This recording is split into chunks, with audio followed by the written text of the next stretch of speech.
Lakini bosi, unatakiwa kujua mimi pia nina majukumu. Mama yangu anaumwa, mdogo wangu amefukuzwa shule. Mimi ndo tegemezi katika familia yangu. Naomba unilipe mshahara wangu tafadhali. Siwezi kufanya huu upuuzi. Ni kwa sababu unaniingizia hasara kwenye biashara yangu. Unavunja glasi, unakupisha vinywaji na ulipu. Mimi nawezaje kukupa hiyo pesa? Lakini huu ni mwezi wa 3, sijapata chochote. Na sijawahi kuvunja glasi wala chupa kama unavyosema. Sijawahi kukopesha mtu mimi. Hiyo hasara inatoka wapi?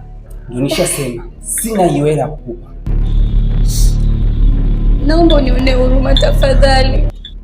Nimesema hivi, sina mshahara wa kukupa. Kama ukitaka endelea na kazi, kama hutaki acha kazi, ondoka. Na ukizidi kuniletea ujinga nitakulaza polisi.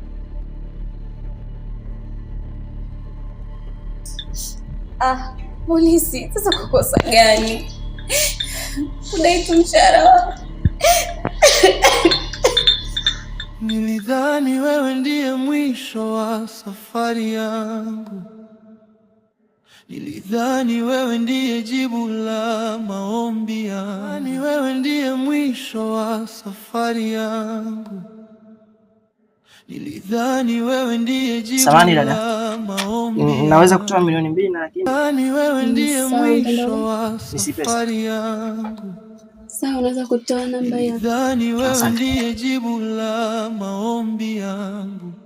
Nilidhani wewe ndiye mwisho wa safari. Hivi wakala kijijini akitaka kutoa pesa kwa wakala wenzake inawezekana? Nilidhani wewe ndiye jibu la kama kiasi gani, mtandao gani? Dada, ni si pesa, jina Laurent Maigi.